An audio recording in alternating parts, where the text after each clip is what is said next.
Hey guys, this is Dawn Reevy from Excellence in Analytics, and today we're talking about how to gain industry leadership. So I'm going to give you quite a few little goodies here to chomp on.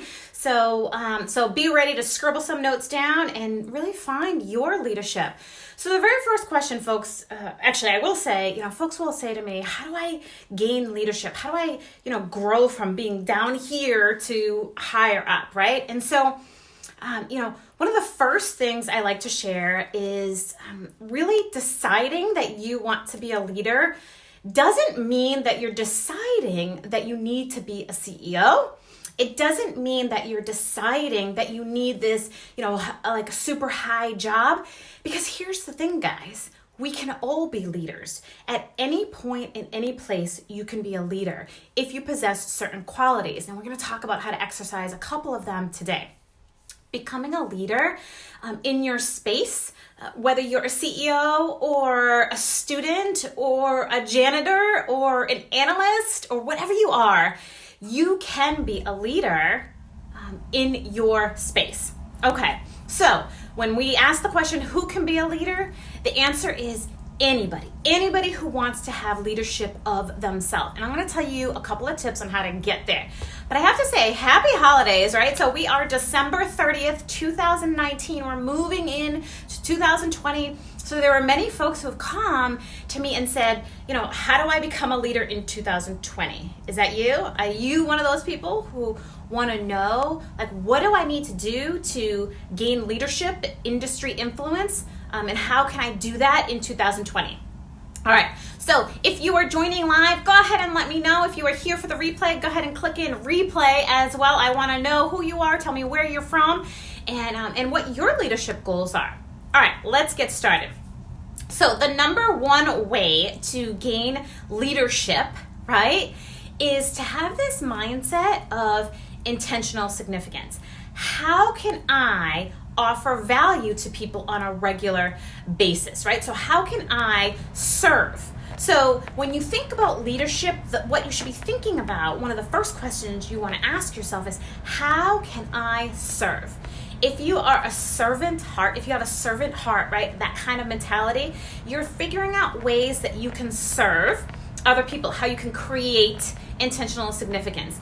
Being a leader could be being a mom of a household, right? It could be being the best analyst that you want to be. It could be being the leader of all others in terms of, whatever job, whatever role, sports team, in your friendships that you have. So the number one way to become a leader, to start to move into leadership as we go into 2020 is, is creating intentional significance. How can I serve? Who can I serve? As you rise every morning, ask yourself that question. Who can I serve? How can I serve them? How can I create intentional significance in my life? So I just saw my daughter pop on here. So I want to give a little shout out. Today is December 30th, and it is my little pumpkin pie's birthday. So happy birthday, Ella. She turned 9 today, or turns 9 today. And so a big shout out to baby doll, baby girl. Happy birthday. Okay, moving on, more leadership. So really thinking about how to be intentionally significant, right? That's key. How can I serve? And a key concept under that umbrella is always over deliver, right? Always over deliver. So if you're in charge of a particular project, or if you're in charge of a bulletin, or if you're in charge of, anything like the Christmas party, like whatever it is that, you have as your priority, that you're creating intentional significance, decide ahead of time that you are going to over deliver. That is a sign of leadership. When you scrape by and do the bare minimum, you're really not showing the highest quality of leadership, right? But when you say to yourself, I want to over-deliver, I want to truly serve, I want to create intentional impact, that is a key characteristic of a leader. Okay, so that's number one, intentional significance. So number two is being a pathfinder. And this has a lot to do with mindset. Being a pathfinder.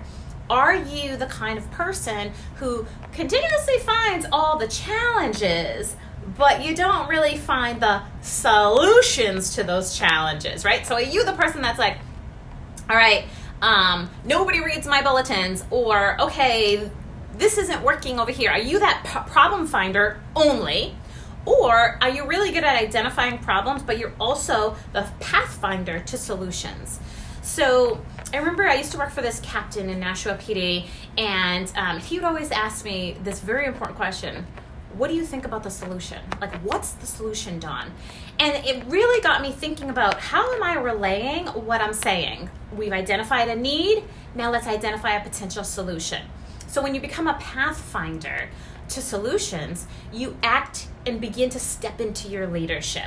Practice this at home. Practice this around your family. If you know something isn't working, then say, okay, how can I come up with a solution? Not just be the complainant, okay? So, one, find intentional significance, ways to over-deliver, ways to deliver value to folks.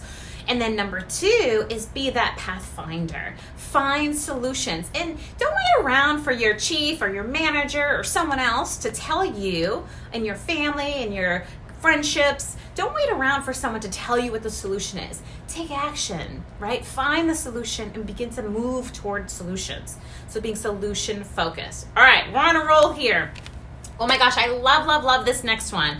This next one is one of my favorite things to do, and it feels so good inside to do it.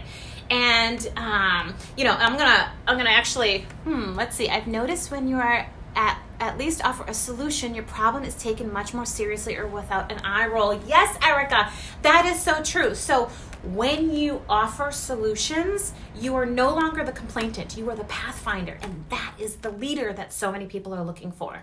And we all have challenges, right? We all have challenges. Like, maybe there's a challenge at work, or maybe there's a challenge at home, or, maybe there's a challenge in your own life. And if you're just sitting there finding the challenge and being like, I'm playing the victim, then that's what you're going to be perceived as, right? But if you're finding some solutions, if you're saying, all right, so, this, maybe you're doing CompStat, or maybe you're doing some kind of presentation and it's just not working. Instead of, this is just not working, you might be able to say, here's what's not working about it. I've done some research and here are some potential solutions. Let's talk about how to move this forward. So yes, Erica, you are so right. Mansfield is lucky to have you. Okay, so the next one here, I will say this, being a leader really means understanding what the outcomes are that you want produced. So having clarity around your outcomes, like what you want to achieve, is key. If you don't know what the end result is, then how the heck does anyone else around you know what the end result is going to be, right? So when you create clarity around your purpose, then all the other things kind of find their way in, right? So if you have like a direct purpose, then you can find solutions to that purpose. Now, here's what I see a lot of folks do, a lot of analysts, a lot of employees do, is they focus on the how, right? I'm going to create, this financial report. I'm going to create this bulletin. I'm going to create CompStat. I'm going to, just do like some stuff, but they're not really centered in on the why, right? Why are we doing this? When you create clarity around your purpose, it doesn't feel like so dredgeful. That's not even a word, but I'm going to just use it, right? It doesn't feel like the people around you become invested. So if your goal as a police department is to create the most safe environment for your police officers to be directed in their patrol efforts, right? If your goal is to keep the community safe, if your goal in your home is to have family fun together, is to create responsible children. Like if you have that bigger picture goal in mind, then your compass is pointed in the right direction, and that clarity should be clear to everybody involved. So as a leader, whether it's a leader of a project or a leader of an entire police department or a leader of this country, right? Folks should know and have clarity around the purpose. Because when you get into the nitty-gritties of the hows, that's where you lose some buy-in, right? Because maybe some things change. Maybe there's some efforts that work better than others. But when you have focus and clarity on the purpose of why you're doing all this in the first place, then that creates a leadership opportunity. having clarity around the purpose allows others to really understand the bigger picture and move forward in the direction of the bigger picture, trying different solutions. Okay, so creating clarity is another one. So we have intentional significance, we have being a pathfinder, a solution finder, and we have creating clarity around your vision of what you want your output to be and not just doing stuff, right? Like, what do you really want the outcome to be? All right, so this one is my favorite. This one is my actual favorite. That one just slipped in. Well, that's a good one, but it slipped in. This is my favorite one here about leadership. So are you ready for this? I'm actually like looking at a couple of books that I just love that I'm going to share with you in just a moment to help you with leadership. But the number one thing that I truly love about leadership, ready for this? Rising others. Putting your hand down and rising somebody up.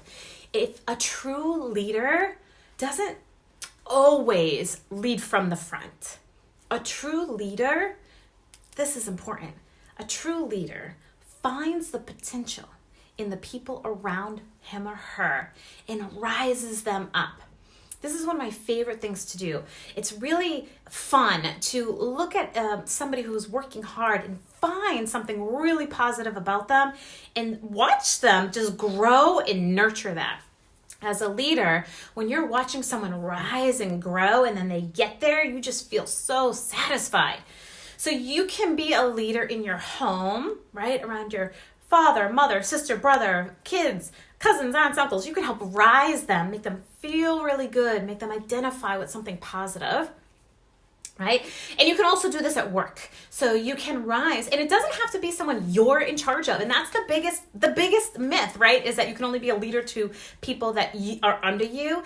That's the biggest myth. You can be a leader to anyone around you. So let's say you are a crime analyst. You could be a leader to someone in dispatch by rising them too.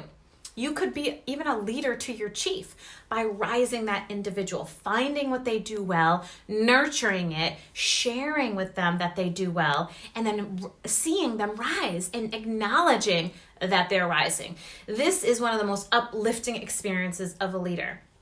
So if you do one thing today, if you do one thing that moves you closer to leadership, look for something really good in someone else and really help them rise with that one thing. All right? All right, so we got two more. You guys ready for it? One of the second to last thing I'm going to share with you is leaders have an insatiable desire to learn. Okay, leaders want to learn. So if you're the kind of person that thinks that your learning is over when school is over, when college is over, when high school is over, you will never be a good leader, right? Good leaders see that life is this endless opportunity to learn.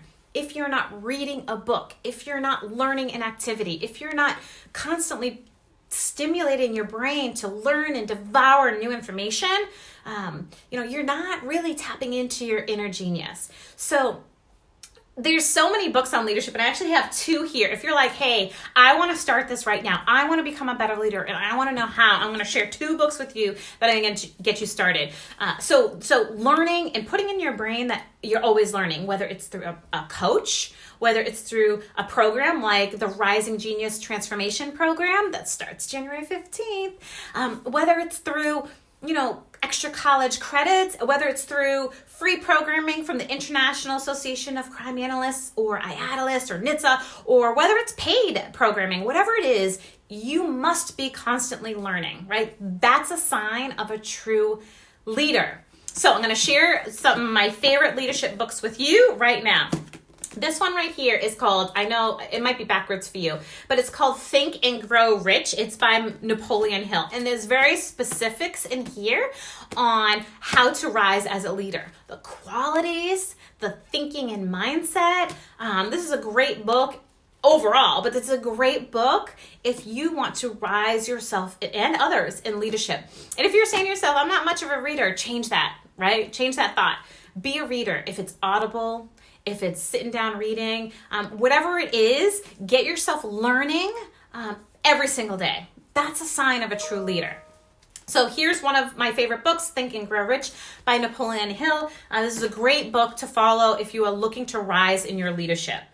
The second really good book that I'm going to share with you before we move on to the last awesome tip for being an awesome leader is The 21 Irrefutable Laws of Leadership by John Maxwell. I recognize that this might be backwards for you, but it's called The 21 Irrefutable Laws of Leadership by John Maxwell. And it's a book, and it actually comes with a workbook. So you can take the book and the workbook, and you can go chapter by chapter and really find ways to increase your leadership using the 21 Irrefutable Laws. So if you're saying to yourself, listen, I want to be a leader in 2020. This is really a goal of mine.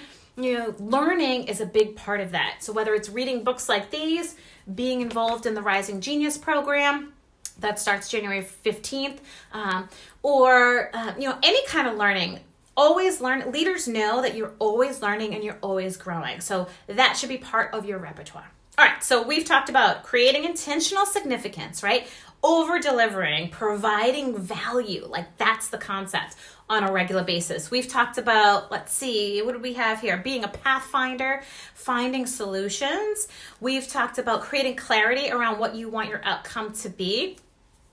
Is another degree of an awesome, amazing leader. We've talked about that you don't have to have the CEO title. You can be the garbage man and still be a great leader. You can be a student. You can be a jobless person and who's looking for a job in the analytical field or any field for that matter. And you could still be a good leader. Leadership does not mean necessarily that you have people underneath you, right? Yes, you can be a great leader with people underneath you, but you can also be a great leader to the people around you as well. Leadership starts from inside. So the last key leadership tip that I'm going to share with you today, because you're going to start 2020 off on a great leadership foot, regardless of what your title is, you can be a leader. So the last piece here is, you've probably heard me say this 100 times before, the last step to being a great leader is gratitude, right? Really understanding the things that you can be thankful for. And this helps a lot with one of the things that we talked about earlier, which is rising other people. If you walk around life and you don't see the good, in other people, then you're not going to be the great leader that you want to be. But if you have this constant, way about you that you're finding gratitude, or you're discovering the goodness in other people, then that's going to rise them and it's going to rise you. All right. So you can be a great leader, right? Even if you don't have people under you, you can decide in 2020, I'm going to be an awesome leader and I'm going to start doing the things that Dawn is talking about. Maybe you do them already, right? Maybe you already are a pathfinder. You always find solutions. Maybe you already rise people on a regular basis. Maybe you already do these things.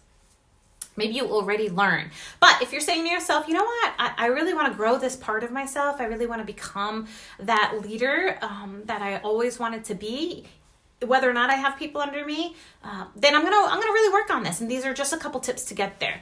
We do have, I will say that, we do have the Rising Genius Transformation Program that starts January 15th, and we have a whole week that we spend on leadership, developing your personal leadership, your industry influence, how to become a leader in your field, and what that really truly means. So if you want to join us, I hope that you do.